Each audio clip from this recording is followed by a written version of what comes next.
Alhamdulillah, kita bawakan lagi pertemuan yang baik-baik di petang ini, Mona. Ya. Masya Allah, dah pun ramai dah mendengarkan kita di waktu petang ini, dan juga ramai juga yang dah klik di Facebook Live kita ni, Mona.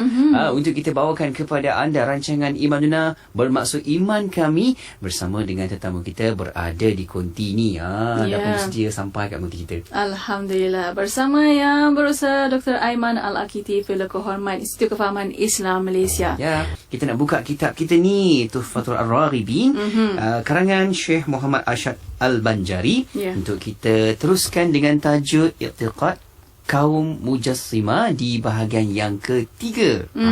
Okey, kalau kita buka di halaman kitab ini, kita berada di halaman ke-59, insyaAllah. InsyaAllah. Dan para pendengar, kita membawa secara langsung di FB Live IKIM FM pada waktu ini. Kalau ada pertanyaan, boleh hantarkan soalan anda melalui WhatsApp konti 011-29004004 dan juga boleh tinggalkan di FB Live IKIM FM. Dan untuk waktu ini, Doktor, sebagai mukadimah, silakan.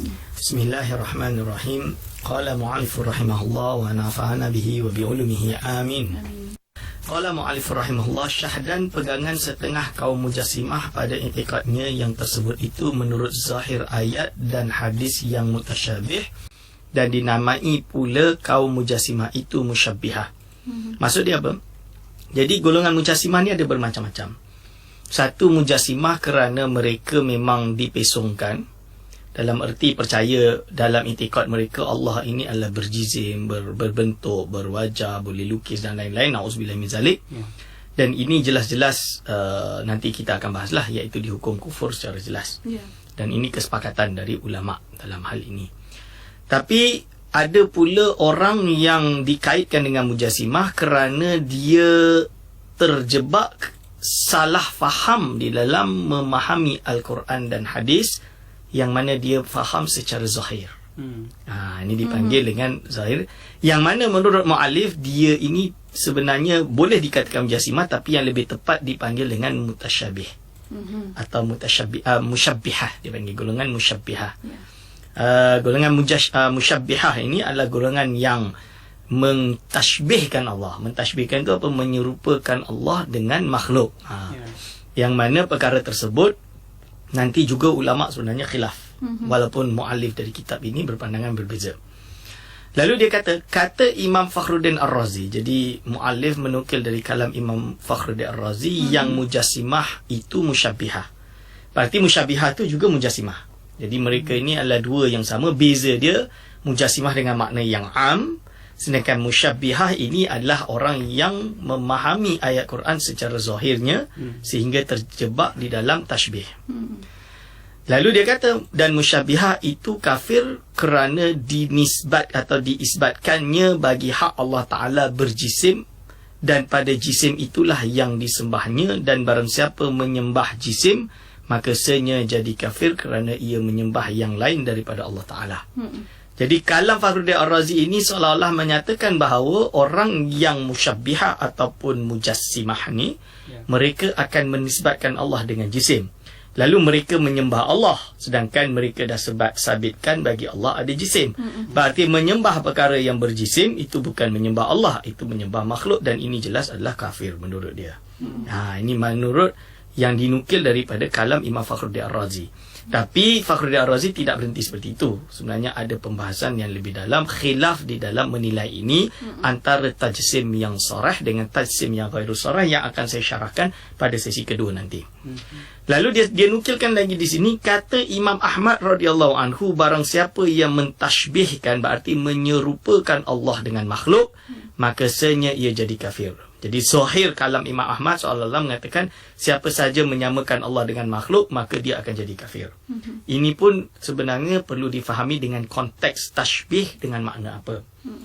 Kerana apa? Imam Ahmad kita tahu bahawa dia ini memiliki dalam hal ayat-ayat mutasyabihat, dia lebih memahami atau mail kepada condong sama ada mengatakan dia adalah ismun lis sifat, ataupun dikatakan dengan mazhab yang mentafwidkan Allah Subhanahu Wa Taala. Tapi kalau sudah mentashbihkan, berarti tashbih itu menyerupai dalam bentuk tashbih yang sarah atau tajsim yang sarah, dan ini yang boleh menyebabkan seorang itu terjerumus dalam kekufuran yang kita akan syarahkan nanti. Okey, lalu dia kata, dan kata sahibul jawahir nafisah, barang siapa mengiktikadkan Allah Ta'ala itu jisim, maka senya ia jadi kafir. Maksud kalau orang itu iktikad Allah ini jisim dengan jisim yang sarah, maka ia juga jatuh kafir. Syarah ini semua akan saya jelaskan nanti insyaAllah. Lalu hubaya. Ini dia nak jelaskan bahawa dalam hal ini tidak dapat tiada, iaitu hubaya ni bahasa Melayu lama lah. Hai penuntut, peliharakanlah dirimu daripada i'tiqad, perkataan dan perbuatan yang bid'ah, dan janganlah bersahabat dengan kaum yang mempunyai bid'ah lagi sesat.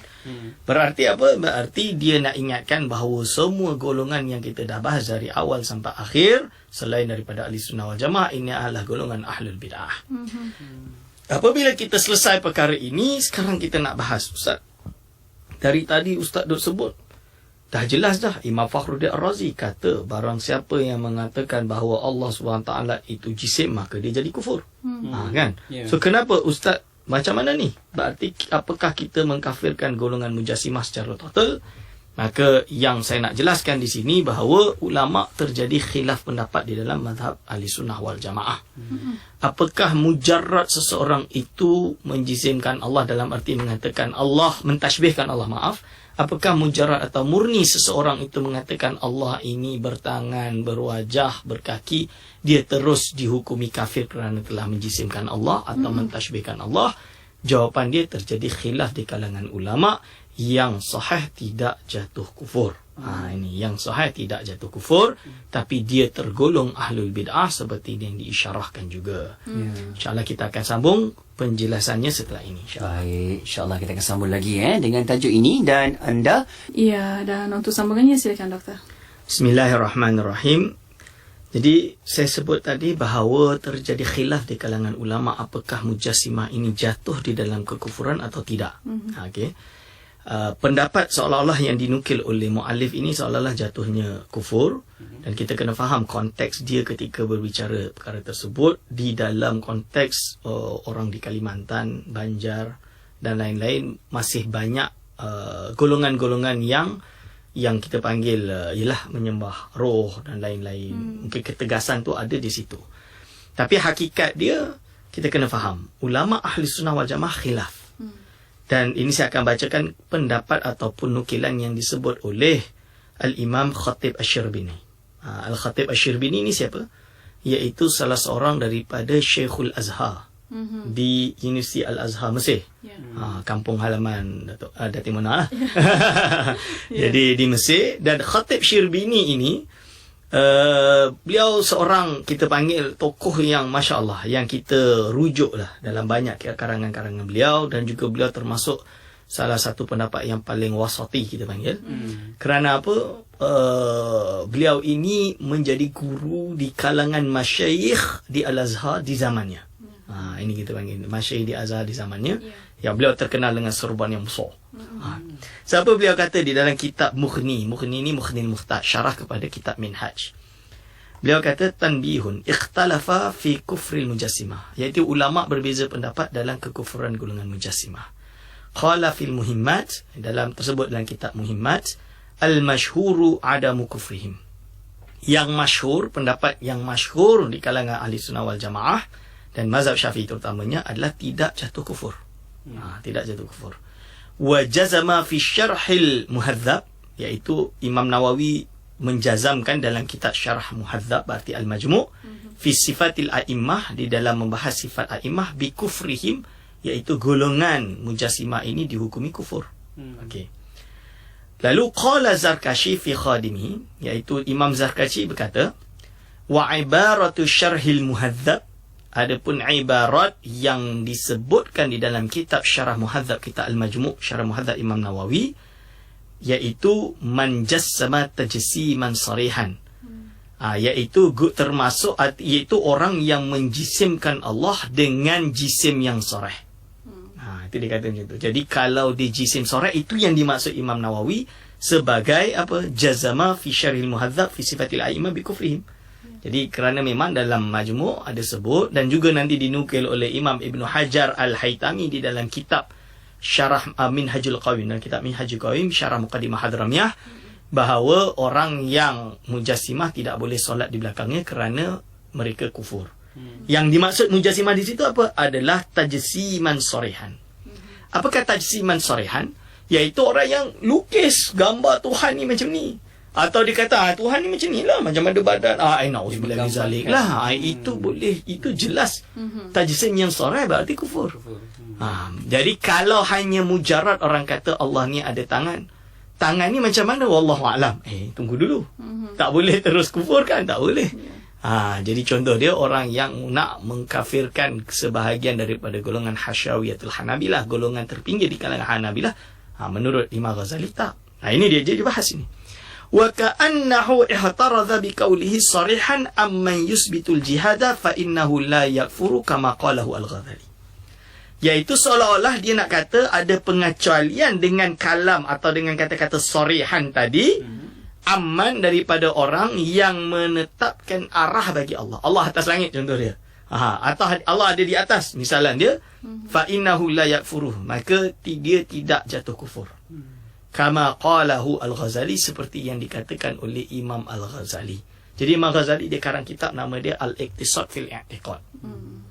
Dalam Iqtisad fil I'tiqad tu dia bahas ada di belakang bahawa Ahli Sunnah wal Jamaah memilih untuk tidak mengkafirkan ahli kiblat. Ini. Of course dia kata kerana apa? Tersalah mengkafirkan satu ahli kiblat, ahli orang Islam.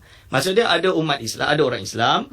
Lalu kerana mungkin perbuatan dia menyebabkan orang lain ni ada yang mengkafirkan dia.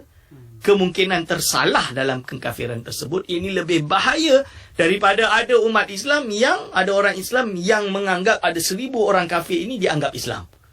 Ini lebih ringan untuk tersalah menganggap 1000 orang kafir ini masuk dalam Islam. Ini lebih ringan daripada mengkafirkan satu orang Islam tadi. Ini jelas di dalam Ahlus Sunnah wal Jamaah menurut Imam Ghazali dan kita Al-Iqtisad fil I'tiqad.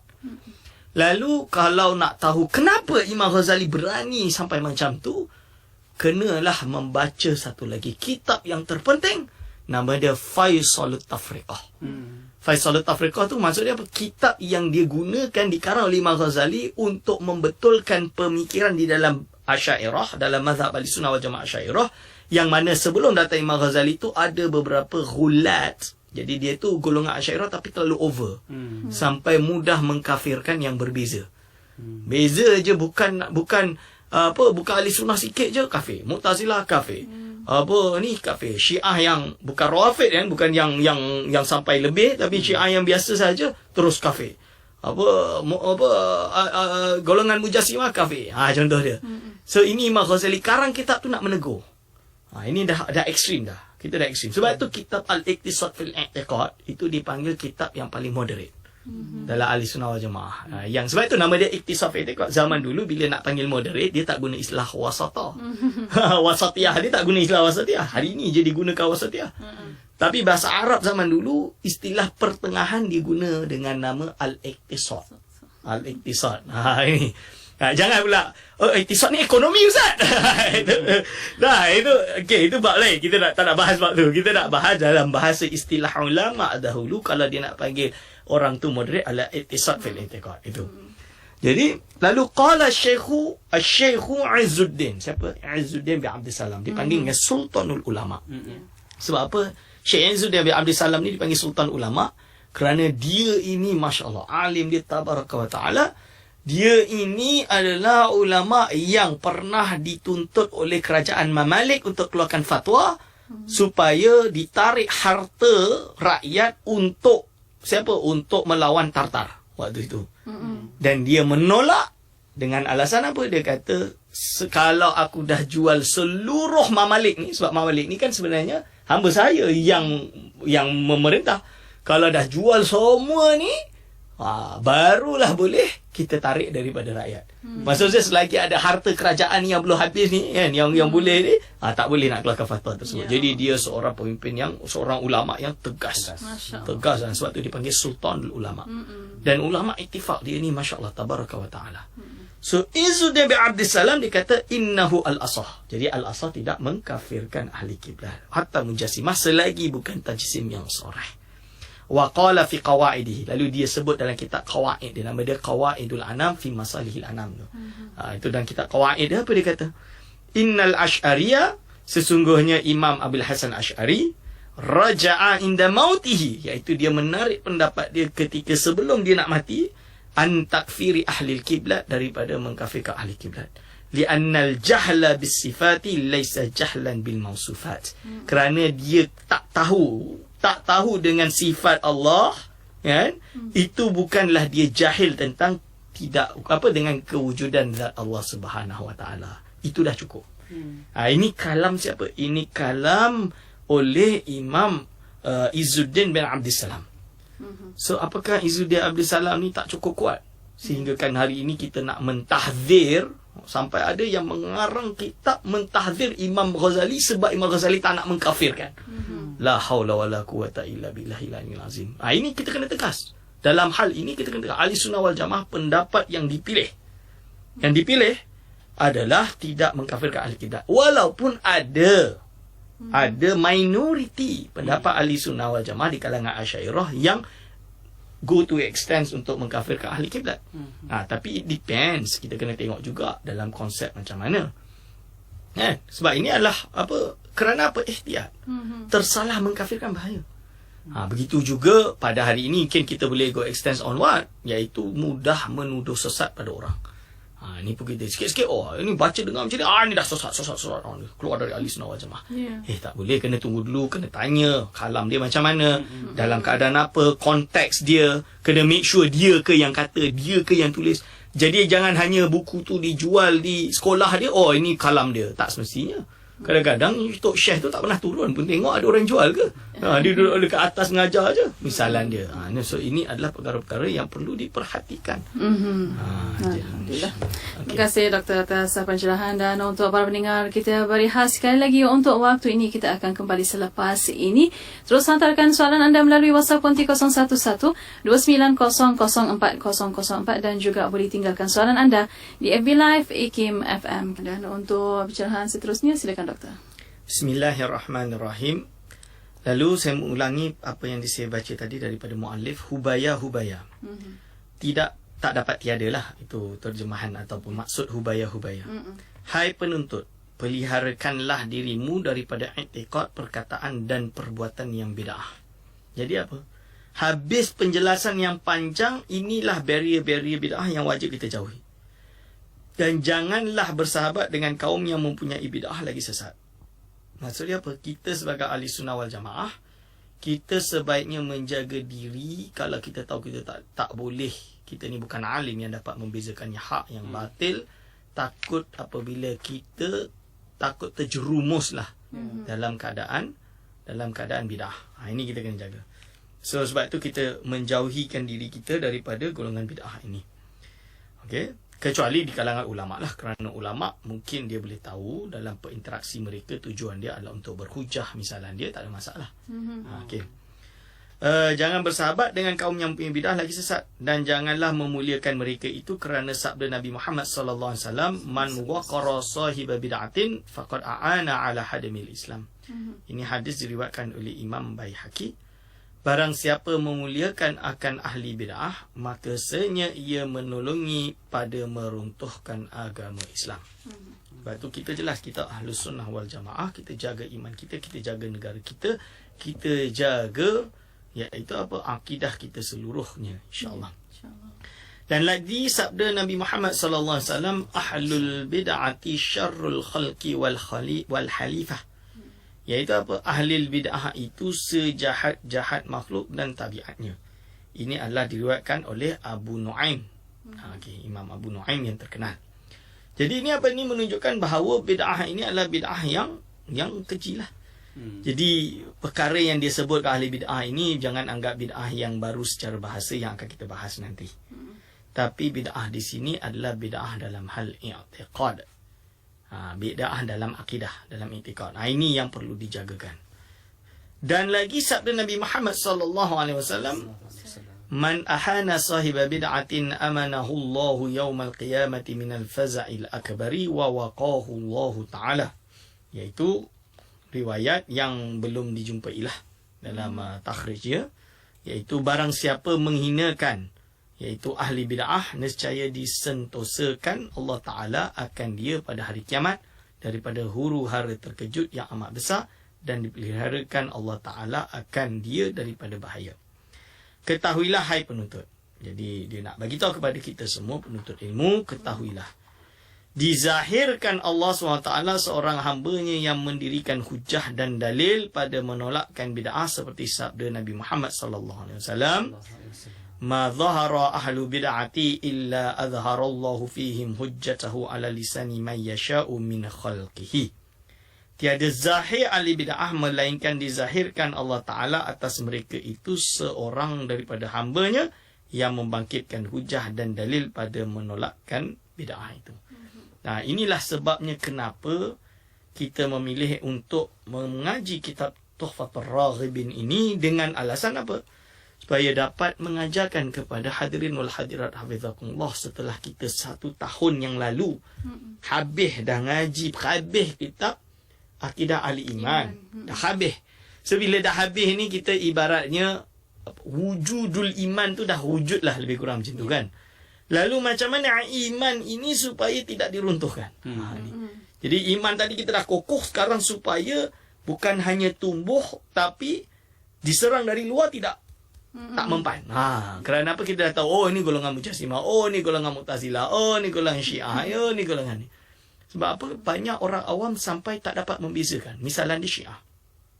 Jadi sampai ada yang merasa Syiah kan masih Islam. Buktinya dia boleh pergi ke haji. Kalau dia pergi haji berarti dia tak ada masalah lah. Memang dia Islam. Memang kita tak ada masalah dengan mereka. Dalam hal kewujudan eksistensi mereka. Seperti halnya kita pun tak ada masalah dengan kewujudan orang yang bukan Islam. Kerana coexistence. Tapi kita kena tahu apakah kita boleh mengatakan akidah mereka itu benar. Itu tak boleh lah. So kita kena tegas bahawa mereka adalah sesat. Mereka adalah tidak benar. Golongan Syiah misalnya. Mereka bukan Ahlus Sunnah wal Jamaah. Dan ditolak daripada Ahlus Sunnah wal Jamaah. Itu jelas. Itu fakta. Misalnya dia. Hanya sahaja dalam kita hidup di Malaysia ini, saya mengajarkan kepada murid-murid saya selalu kita kena ada batasan. Limit dia. Limit dia kat mana? Kalau kita sesama ahli sunnah wal jamaah berbeza dalam mazhab fiqah sajalah, contoh dia. Contohnya saya kat Malaysia mazhab Syafi'i, pergi Morocco mazhab dia Maliki. Maka dalam hal ini apabila solat tu cara Maliki tu, bezalah, dia tak baca basmalah contoh dia. Kerana dia mazhab Maliki. Kan? Ini dalam hal ini kita panggil khilaf tanawwu'. Perbezaan ini menyebabkan kita tetap tahabbub. Tahabbub ni adalah saling mencintai. Tak ada masalah. Boleh bukan hanya coexistence, kita boleh berkahwin bersama, apa bersama. Itu tak ada masalah. Kerana apa? Beza mazhab je. Akidah masih sama. Lalu kita turun sikit, kita masih Islam. Masih berada di bawah bendera syahadah. Iaitu 2 kalimah syahadah. Maksud dia, asyhadu an la ilaha illallah, asyhadu anna Muhammadar Rasulullah. Masih solat menghadap kiblat, dipanggil dengan ahlul kiblat. Tapi ada perkara-perkara bid'ah yang muncul dari kalangan mereka. Seperti mungkin menjisimkan Allah dengan bukan jisim soreh lah. Atau menyamakan Allah dengan makhluk. Atau mungkin yang menghina para sahabat di kalangan golongan Syiah misalnya dia. Atau golongan Mu'tazilah yang mungkin mentafsirkan Al-Quran tidak dengan manhaj yang sahih, hanya memakai rasional misalnya dia. Maka kita kata apa? Kita takrib sahaja. Jadi apa yang sama kita boleh bekerjasama. Okay? Contoh dia masalah Quds. Kita bekerjasama dalam bab ini, menyelamatkan Quds. Tapi apa yang berbeza, kita kena berbeza. Kita tegas. Kita ahli sunnah wal jamaah. Muawiyah masih Muslim. Dia masih sahabat, dia sahabat. Tak boleh mencaci maki dia, tak boleh. Aisyah radhiyallahu anha, dia adalah ummahatul mukminin, ummul mukminin. Dia adalah ibu para mukmin. Jangan hina dia. Jangan kata dia ni fasik pun tak boleh. Nak memfasikkan Muawiyah pun tak boleh. Yang kita tak boleh. Kalau ijtihad tu ijtihad. Ijtihad tu kalau yusib, yani dia ajrani. Kalau benar dia ada dapat 2 pahala. Kalau dia salah berarti 1 pahala. Ini yang kita pegang. Ada yang sekarang hari ini nak kata itu pun dah tak boleh, dia kata. Ni seolah-olah memaksumkan para sahabat. Bukan. Rasulullah SAW dah kata ni, dia apa? Waradu'an. Dah jelas dalam nas kata radu'an, iaitu Allah SWT ini meredai mereka. Kan? So ini kita kena faham. Lalu yang ketiga adalah berbeza agama. Contoh dia antara Muslim dengan non-Muslim. Akan tetapi kita masih tidak ada apa-apa persengketaan duniawi. Contoh dia. Maksudnya bukan kafir harbi lah kita panggil. Bukan peperangan. Tapi coexistence lah kita boleh muamalah. Ini apa? Iaitu ta'ayush. Ta'ayush. Ta'ayush ni adalah coexistence atau dipanggil dengan inclusivity atau inklusif. Jadi tak ada masalah. Neighbor mungkin rumah kita Muslim, sebelah kita bukan Islam contoh dia. Buddha ke, Katolik ke dan lain dia. Tak ada masalah kita keluar rumah, kita senyum, menebarkan salam, spread love dan peace. Contoh dia, tak ada masalah. Jadi kita senyum, kita hormati dia, kita respect, say hi, tak ada masalah. Ini maksud dia. Jadi kita kena faham konsep tersebut. Okey. Tapi kalau dah dengan negara yang memang kita bersengketa, contoh dia dalam erti memang kerajaan Malaysia, contoh dia di Malaysia ini ada persengketaan dengan peperangan atau lain-lain misalnya, itu bab lain. Itu bukan bab di kat sini. Kita tak sampai pun pada derajat tersebut. So ini adalah martabat kita, bagaimana kita muamalah antara kita dengan yang lain, dan kita kena jaga lidah kita, jaga mulut kita, jangan sampai hadis yang sahih ni, apabila ada sahabat, ada orang Muslim berkata kepada saudaranya, ya kafiru, apa Rasul kata? Maka salah satu sifat kufur tu akan kembali kepada salah satu daripada dua polan tadi. Kalaulah yang berkata itu, dia melontarkan kepada mukhatab tadi, yang dikatakan tadi sebagai ya kafiru, dia tidak kafir, hakikatnya kufur tu kembali kepada yang berkata tadi. Na'udzubillah min dzalik. Ataupun kalau dia kata ya kafiru, kalau dia benar-benar kufur, tapi itu pun kita tak tahu kan. Sebab tu kita tak boleh. Sebab itu dalam bab takfir mengkafir ini bukan hak kita, itu hak mahkamah. Mahkamah sahaja yang boleh menentukan. Sebab apa? Bila mahkamah yang berbicara, dia akan panggil, dia akan tanya satu persatu maksud kalam ini. Kan? Ke dia kata, tak, aku tak kata macam tu, salah tulis tu. Tak, ini salah faham tu. Atau, taklah, aku tak kata ni. Dia deny pun dah cukup dah. Dia tutup dah. Dia bukan kalam dia. Selesai. Walaupun hakikatnya dia kata ustaz ni ditipu. That's not the whole point. Bila dia dah deny, hakikat ke tak hakikat dia kata macam tu, mungkin dia kata dalam keadaan tak sedar.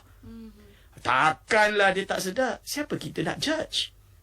Itu antara dia dengan Allah. Kita di dunia ni tak boleh judge dia. Sebab itu jangan mengkufuri dia. Jangan kufurkan dia. Mengkufuri dia maksudnya jangan mengkafirkan dia. Itu maksud dia. Itu dia dah jelaskan, insya-Allah. Baik, masya-Allah, itu dia Mona. Panjang lebar juga kita berbincang dengan tajuk